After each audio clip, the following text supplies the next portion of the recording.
您现在看到的是一段来自南极360度全景视频，您可以转动屏幕，从自己感兴趣的视角来欣赏。换视角有3种方法：手指滑动屏幕，或是按电脑键盘上的 ASDW 键。我最推荐的方法是您举起手机，转动身体，开始一段精彩的全景视觉体验。采风南极摄影团带您从最近的距离欣赏地球上最遥远的地方。我们正乘坐冲锋艇在南极半岛巡游，周围是漂浮的海冰，注意听一下声音，冲锋艇底部和海冰乒乓碰撞的声音。快看船头12点方向，有一群白眉企鹅正好冲着我们游过来。它们是南极体型第3大的企鹅，也是所有企鹅里边游泳速度最快的，能够达到36公里每小时。在水下快速变化游泳方向来躲避捕食者的追击，所以我永远猜不出它下一次出水的位置在哪儿。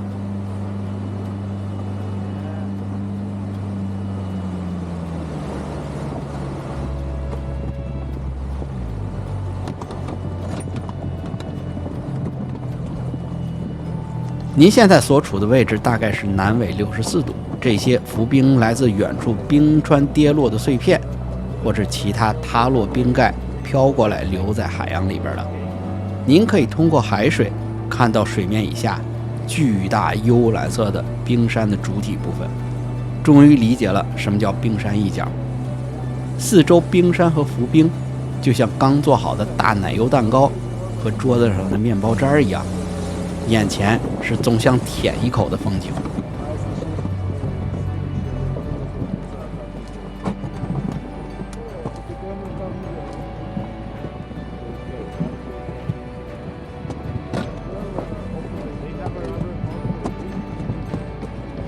正好我来捋一下南极3岛的行程，整个行程的故事和更多360拍摄幕后花絮，请看我另外一支节目。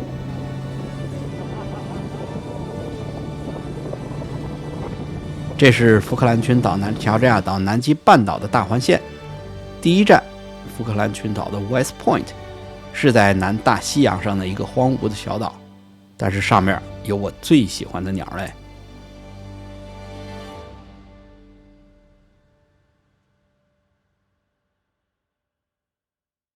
岛上有一对当地的夫妻在居住，开着一辆有牌子但是没有公路的越野老路虎。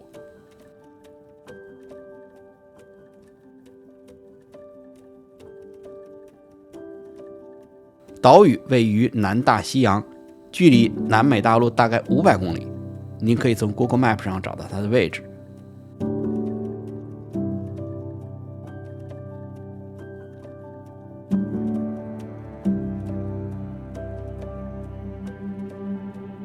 这里的海洋生物资源丰富，与世隔绝。悬崖峭壁上生活一种特有的鸟类——黑眉信天翁。我面前这块地方就是它们的栖息地，您可以转一下屏幕，从更近的距离来看看这个优雅的精灵。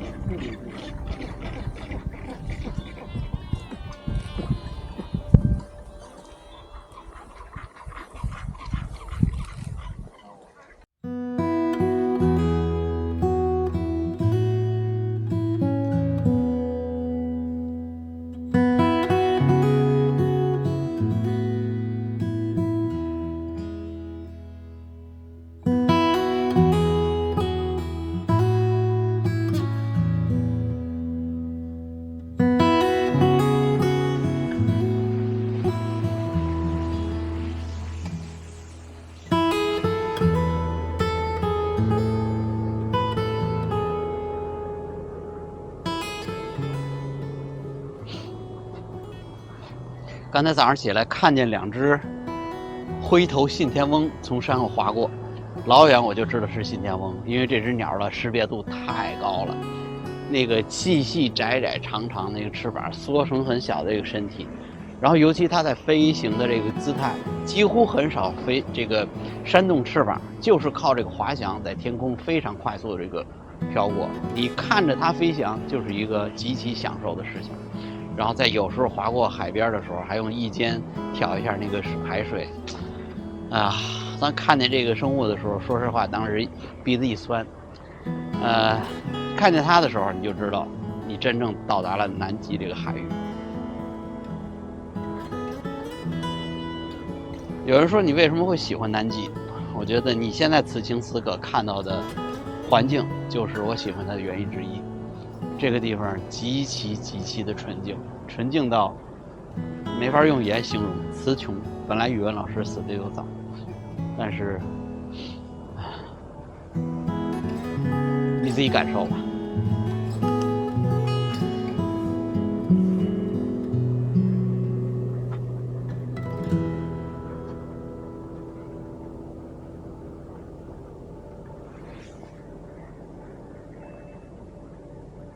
这个被企鹅环绕的地方是南乔治亚岛圣安德鲁贝，恭喜你，你站在世界上最适合于观赏王企鹅的地方。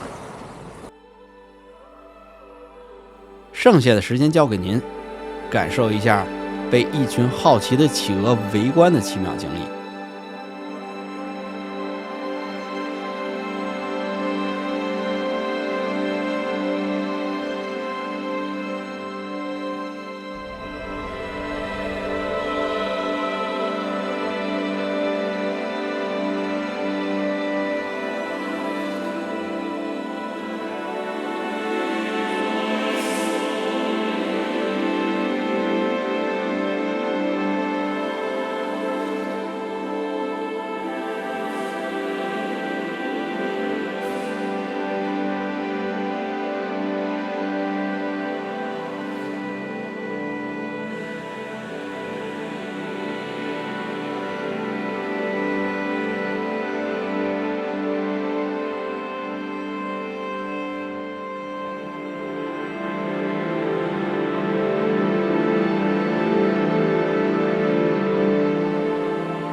所有的画面是由 Insta360全景相机拍摄，请注意一下 Insta360X3、Insta360 One RS 1英寸全景相机的收音。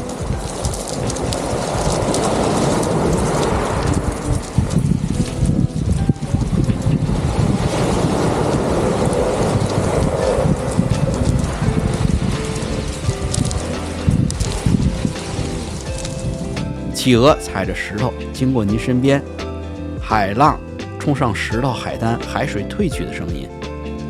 繁忙热闹的海滩是不是有点颠覆于您对南极的想象？这是南极圈的盛夏，一年中最生机勃勃的时刻。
欢迎乘坐采风南极探险号，在您的右侧是南设得兰群岛，中国的南极长城站就是在这个方向，隔海相望，暂不做停留，我们的目标是更深更远的地方。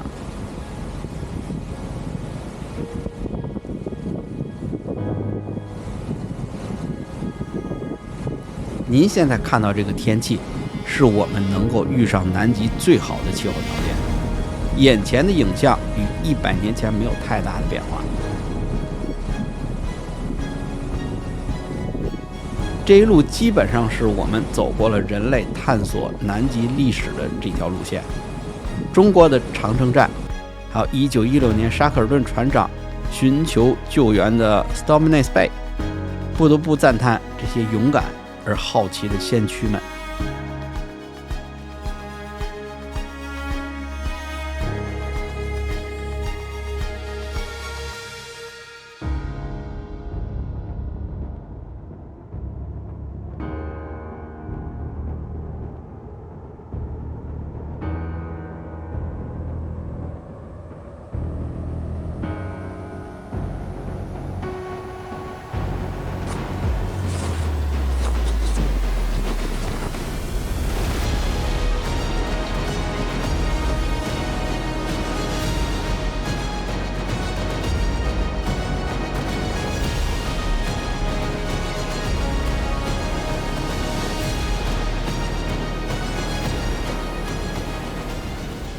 您看到海面上我用相机的倒影了吗？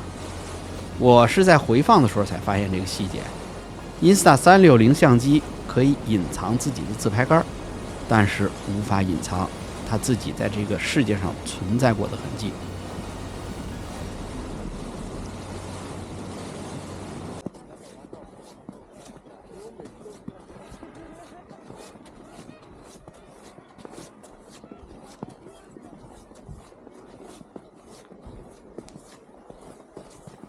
在世界各地留下自己的脚印不是我的目的，因为看的地方越多，越觉得自己微不足道。